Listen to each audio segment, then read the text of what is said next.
Ça, c'est la nouvelle Harley-Davidson Sportster S modèle 2022. Alors de tout temps, chez Harley-Davidson, le Sportster, c'est la moto populaire par excellence. C'est la moto des débutants, c'est la moto des femmes qui commencent dans la moto, c'est la moto de ceux qui ont moins d'argent, c'est aussi la moto de ceux qui vivent et roulent beaucoup en ville, au jour le jour. Mais voilà, d'ici 2030, les choses vont changer. La moto thermique pourrait être bannie tout simplement des centres-villes.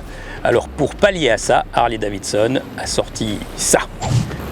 Ça, c'est le nouveau vélo électrique proposé par Harley-Davidson sous le label Serial One. Et en fait, ce vélo est issu d'un partenariat entre un célèbre fabricant de vélos électriques aux États-Unis, Cycle Company, et la célèbre marque de moto américaine.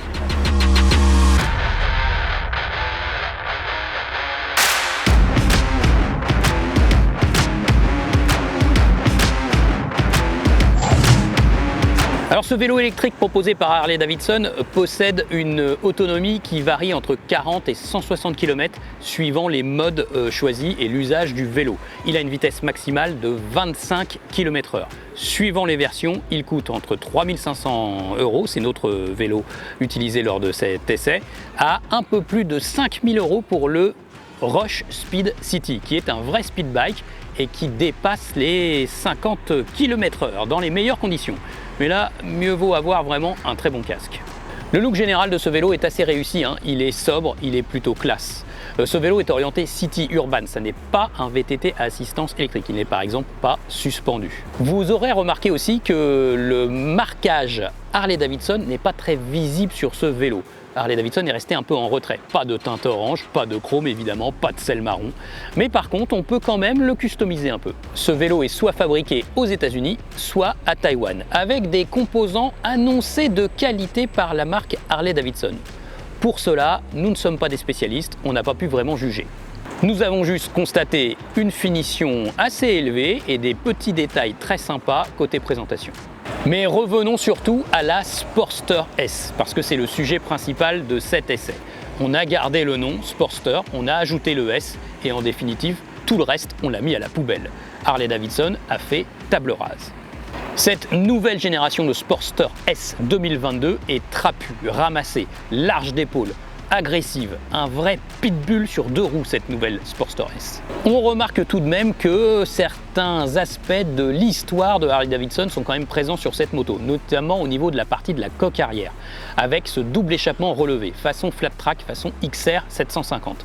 À noter d'ailleurs, je vous le dis tout de suite, l'isolation thermique de cette ligne d'échappement est plutôt bien réalisée, tous les constructeurs ne peuvent en dire autant. Là où l'on remarque évidemment la modernité de cette moto, c'est bien sûr sur l'intégration de ce tout nouveau moteur refroidi par eau dans cette moto. Le cadre n'a plus rien à voir avec les vieux cadres en acier façon tube de chauffage qu'on a connu sur les anciennes générations de Sportster.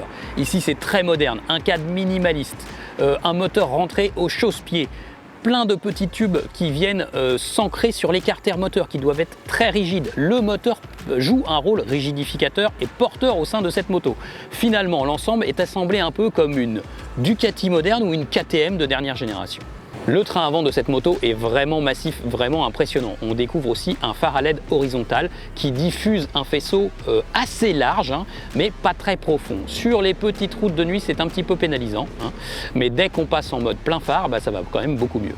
Surtout, on ne peut pas rater cet énorme pneu avant, 160 mm de large. C'est dingue, chez Harley-Davidson, ils ont mis un pneu arrière à l'avant. Mais ça n'est pas inédit pour autant. Sur la magnifique Fatboy que nous avons déjà essayé sur YouTube Motostation, il y avait déjà un pneu avant de 160 mm, mais sur une jante plus haute de 18 pouces. Alors pourquoi Harley-Davidson a choisi de mettre un pneu avant aussi large? C'est tout simplement pour le look, avant tout le look, faire une forte impression. Alors c'est un choix plutôt osé de la part du constructeur américain parce que forcément ça impacte le comportement. Ce pneu avant se montre un peu collant à basse vitesse, il faut un peu d'énergie pour tourner le guidon. De même, pour la faire changer de direction, il faut vraiment de l'engagement et plutôt la conduire à l'aide du bassin.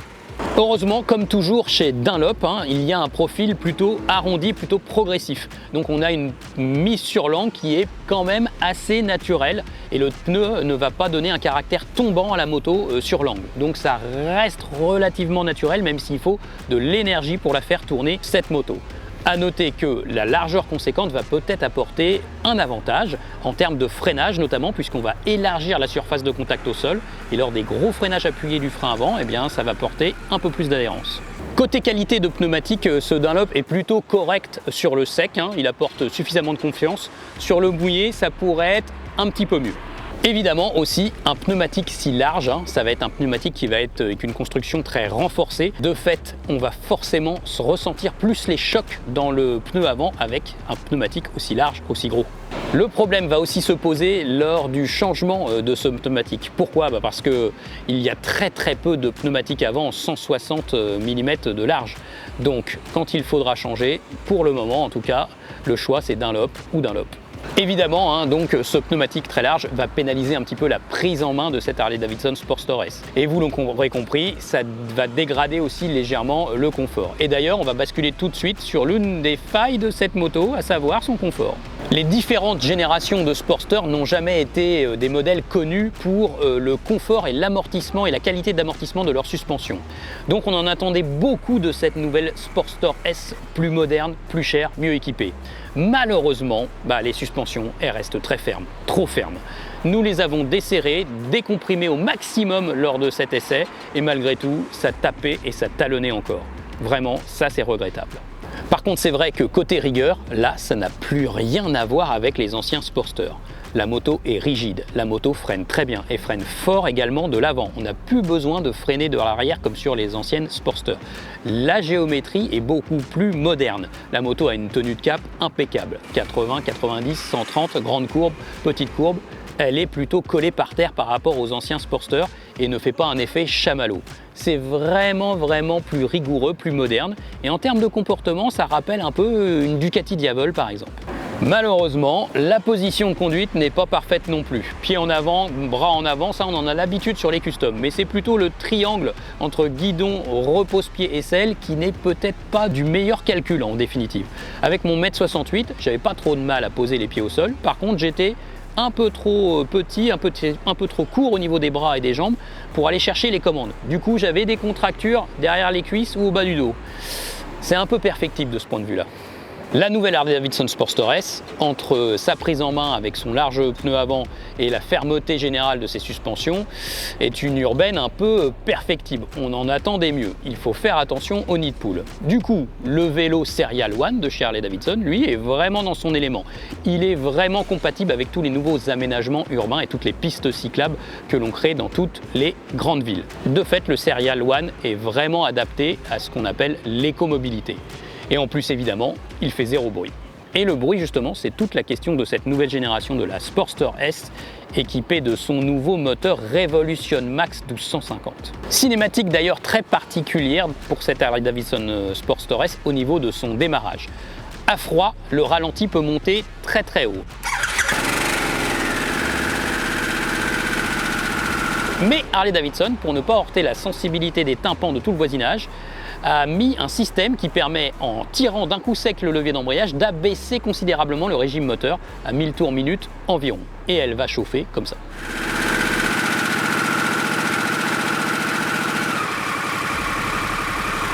Plus tard dans la circulation et moteur chaud, vous pourrez constater que au point mort, il est impossible d'accélérer et de mettre le moteur à fond de régime. Là encore, Harley-Davidson a mis une sécurité. On va monter à 2500-3000 tours péniblement.